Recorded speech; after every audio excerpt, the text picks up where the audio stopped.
Hello everyone, welcome back to my YouTube channel. তো আজকে আবার তোমাদের কাছে আরেকটা মেলার ব্লগ শেয়ার করছি। আসলে মেলা এত হচ্ছে যে কি বলবো। তো এই মেলাটা খুবই ছোটোখাটো একটা মেলা। তো আমরা এসেছিলাম ঘুরতে, তো ভাবলাম যে একটু তোমাদের সাথেও শেয়ার করে দিই। তো অ্যাকচুয়ালি এটা হচ্ছে সেই মন্দির যেখানে আমরা এসেছিলাম শিবরাত্রির পুজো করতে। জোড়া মন্দির, তোমাদের সাথে এই ভিডিওটাও শেয়ার করা আছে, মানে শিবরাত্রির ভিডিওতে দেখতে পাবে এই মন্দিরটা। তখন এই রকমভাবে অতটা সাজানো ছিল না, তো এখন পুরো লাইটিং করা হয়েছে। আর এই দেখো কত দোকান বসেছে এখানে। আর মেলাতে যেভাবে আর কি জিনিসপত্র বিক্রি করা হয় সেরকমই বসেছে। বাট হ্যাঁ, মেলাটা খুব একটা এরিয়া মানে বড় সড়ো এরিয়া জুড়ে হয়নি, ছোটোখাটোর মধ্যেই হয়েছে। তো প্রতি বছরই আসি, আগের বছর এসেছিলাম, তার আগের বছরও এসেছিলাম এই মেলাতে। আর এই দেখো সব ছেলেরা কীর্তনের মতো মানে গান করতে করতে আর কি এখান থেকে যাচ্ছিল। আর এই যে মন্দির শেরাবালি মায়ের, তোমরাও প্রণাম করে নাও। চলো তোমাদেরকে মন্দিরটাও একবার ঘুরে দেখিয়ে দিই। তখন তো ভিড় ছিল, ভালোভাবে দেখানো হয়নি, এখনও লোকজন ছিল, বাট হ্যাঁ ওই শিবরাত্রির মতো ছিল না। এখন একটু ভালোভাবেই হয়তো তোমরা মন্দিরটা দেখতে পাবে আমার সঙ্গে সঙ্গে। চলো এসো দেখো। এই যে মন্দিরের সিঁড়ি দিয়ে উপরে উঠবার সময় এতগুলো ঘন্টা এখানে টাঙানো থাকে সব সময়। আর ওই যে এইদিকে একটা শিবলিঙ্গ আছে, আর তার পাশে আরেকটা শিবলিঙ্গ আছে এই সাইডে। আর ভেতরে দুটো শিবলিঙ্গ একই রকমের। তো দুটো শিবলিঙ্গতেই যখন মানে কেউ পুজো করতে চায়, তো দুটো শিবলিঙ্গতেই পুজো করতে হয়। চলো সেই দিন তো তোমাদেরকে ভেতরে ঢুকে ভালোভাবে দেখাতে পারিনি, তো আজকে একবার দেখিয়ে দিচ্ছি। তোমরাও প্রণাম করে নাও, আর তোমাদের যার যা মনোকামনা সেটা এখানে বলো। আর নিশ্চয়ই তোমাদের সেটা পূরণ হবে, আমি জানি। এই ভোলেনাথ খুবই জাগ্রত। আর এই যে দেখো এদিকে আমার ছোট্ট নানাই কেমন ঘুরে ঘুরে একাই খেলা করছে। যেহেতু ফাঁকা ছিল একটুখানি, তো ওই জন্য ঘোরাফেরা করছে, আমরা ওকে ধরিনি, ওর বাবা ওকে চোখে চোখে রাখছিল। আর এই সাইডটাতে দেখো, মানে আমি দেখাচ্ছি, এই গাছটা কত বিশাল বড়। এই গাছটার নিচেই মন্দিরটা পুরোটা, মানে পুরো এরিয়াটা একটাই বট গাছ। এই বট গাছটার তলায় মন্দিরটা করা হয়েছে। আর মন্দিরের আরেক পাশে দেখো এখানে অনেক শিবলিঙ্গ আছে। আমার যতদূর মনে হয় যে এগুলো হয়তো মানত টানত থাকলে কারোর, তারা হয়তো এখানে দিয়ে যায়, আমি এটা ঠিক বলতে পারবো না। তো দেখো অনেকগুলো শিবলিঙ্গ এখানে একসাথে রাখা। আর এই যে ভেতরে দেখাচ্ছি, বেশি সামনে গেলাম না, আর তাও ভেতরে ঢুকেই দেখালাম, তোমরা দেখো একটু আর প্রণাম করো। আর এই যে সেই যজ্ঞের কুণ্ড, এখানে যজ্ঞ করা হয়। আর এখানেই তো আগের বারে রিলস করা হয়েছিল, নানাই তিলক নিচ্ছিল। মন্দির থেকে বেরোলাম, এবার আমরা যাব মেলার মধ্যে সোজা। বাইরের এই এরিয়াটা এতটাই শান্ত পরিবেশ, মানে তোমরাও বসলে খুব শান্ত, মানে একটা শান্তি ফিলিং আসবে তোমাদেরও। আর খুব ঠান্ডা জায়গাটা আর কি। তারপর তো আমার বরের জন্য একটা সানগ্লাস নিতে এলাম। অনেক দিন ধরেই ও বলছিল যে সানগ্লাস নেবো নেবো, তা বললাম চলো এখানে ভালোই রয়েছে, সানগ্লাসগুলো দেখে নাও একবার। আর ও তো রণবীর কাপুরের খুব বড় ফ্যান, যখন থেকে অ্যানিমাল মুভিটা হয়েছে তখন থেকে ও আমাকে বলছে যে আমি এই মুভিটার মতো, যেমন রণবীর কাপুর চুলটা বড় করেছে, আমি ওরকম করবো। বললাম ঠিক আছে করো তাহলে, রণবীর কাপুরের মতো সানগ্লাসও দেখে নাও। তো হ্যাঁ ওরকমই ছিল সানগ্লাসটা, তাই এটা নিয়ে নিলাম।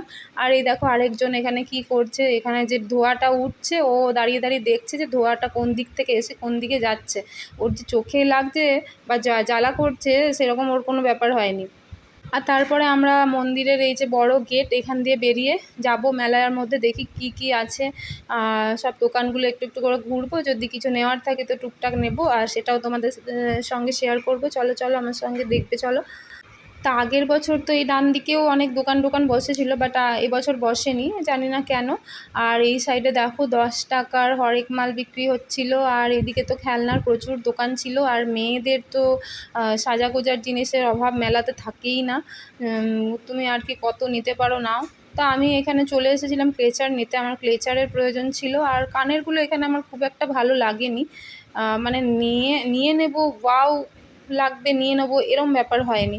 তো আমি এখানে ক্লেচারগুলো আমার বেশ ভালোই লাগছিলো, এই সাইড ক্লিপগুলো ভালো লাগছিলো, তো আমি এগুলোই দেখলাম আর কয়েকটা নিলাম। তো এই ক্লিপগুলো খুব কমফোর্টেবলও হয় আর দেখতেও ভীষণ কিউট লাগে, তো ওই জন্য নিয়ে নিলাম। আর আরেকজন দেখো এখানে কিনে দিয়েছে আমার বেটুকে হাওয়াই লাড্ডু। আমি তো হাওয়াই লাড্ডুই বলি, তোমরা এগুলোকে কী বলো আমি জানি না। ছোটোবেলাতে তো আমি পিঙ্ক কালারের সোনপাপড়ি বলতাম। আর এইটা দেখো নানাই খেতে চাইছিল, বাট আমি বললাম যে খুব বেশি দিও না, মনে হয় এগুলো কালার দেওয়া থাকে, ওর জিভটা খাওয়ার পরে পিঙ্ক পিঙ্ক হয়ে গেছিলো। আর ওই অল্পই নিয়েছিল, যদিও হাতে নিয়ে অল্প অল্প করে খাচ্ছিল ও নিজেই।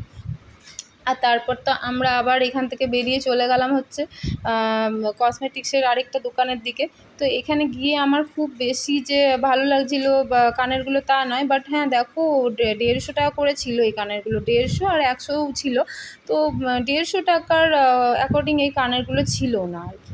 তো ওই জন্য আমি আর নিলাম না। তারপর নানাইকে একটু এইখানে চাপালাম ভিডিও করার জন্য, বাট ওকে তো কতবার বললাম যে একটু ডান্স করো ডান্স করো, ও তো আর ডান্স করলোই না, চুপ করে দাঁড়িয়ে দাঁড়িয়ে শুধু দেখছিল। আর তারপর আর কি জানোই তো, মেলায় এলে আমি কাপ নেবো না সেটা তো হতে পারে না। তো সেই জন্য আবার চলে এলাম এখানে কাপ নিতে, আর প্লেটও নিয়েছিলাম কিছু। খুব বেশি ভ্যারাইটিস ছিল না কাপের, খুব অল্পই ছিল। তো প্রয়োজন ছিল বলে, জানোই তো নানাই তো খুব দুষ্টু, কাপগুলো যখনই নিয়ে যায় মেলা থেকে কিনে ও সুযোগ পেলেই ভেঙে ফেলে। তো ওই জন্য কাপ নিতেই হয়। আর তারপর নানাইয়ের জন্য তো খেলনা না নিলেই নয়, ও তো মাথা খারাপ করে দিচ্ছিলো এটা নেবো সেটা নেবো করে। তো শেষে ওর হেলিকপ্টার ছিল না, অনেক গাড়ি কেনা হয়েছে, প্রচুর গাড়ি কেনা হয়েছে, এটা বাদে। তো ওই জন্য বললাম এটাই নিয়ে নিই। আর তারপরে আরও 1-2টো দোকান ঘোরার পরে আমাদের একটু খিদে পেলো। তো আমরা চলে এলাম খেতে। আর যখন খেতে এসেছি তো আরেকজন তো আর তর্স হয়েছে না, প্যাকেট থেকে হেলিকপ্টার বার করে নিজেই খেলতে বসে গেছে। আর আমরা এদিকে ও নিল হচ্ছে এগরোল আর আমি নিলাম চাউমিন। তো আমার তো চাউমিনটাই বেশি ভালো লাগে কোথাও গেলে, রোলের থেকে আমার চাউমিনটাই মানে ভালো লাগে। আর সত্যি বলতে এখানে চাউমিনটা খুব টেস্টি করেছিল। আমার হাজব্যান্ডও একটুখানি খেলো, তো বলছে যে হ্যাঁ সত্যি চাউমিনটা ভালো করেছে। তো আমরা এই খাবারটা এনজয় করতে রইলাম। আর তারপরে আবার চলে গেলাম ফুচকা খেতে।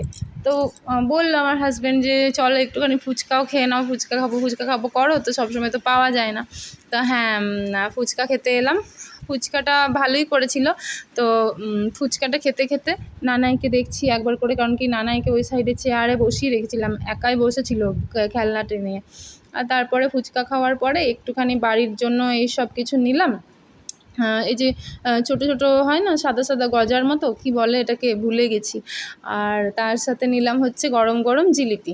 আর বাড়ির জন্য এগুলো নিয়ে ব্যাস তারপরে বাড়ির দিকে রওনা দিলাম। আর হ্যাঁ তারপরে এইগুলো নেওয়ার পরেও আমি আরেকটা জিনিস কিনেছিলাম, সেটা হচ্ছে হাতা ভাত দেওয়ার জন্য। তো আমার ইচ্ছে ছিল একটু বড় হাতা নেবো আর কি, মানে বাড়িতে যেগুলো ছিল ওগুলো একটু ছোটো ছোটো ছিল, ওই জন্য এই দেখো এই হাতাটা নিলাম। তারপরে মেলার থেকে আমরা বেরিয়ে পড়লাম। দেখে নাও এই যে এই জায়গায় মেলা হয়েছিল। আর আমাদের ভিডিওটা ভালো লাগলে অবশ্যই লাইক শেয়ার কমেন্ট সাবস্ক্রাইব তো করছোই না, তোমরা কি করছো গাইস, প্লিজ প্লিজ সাবস্ক্রাইব করো চ্যানেলটাকে। আর আমার চ্যানেলটাকে আগে বাড়িয়ে নিয়ে যেতে আমাকে একটু হেল্প করো। টাটা।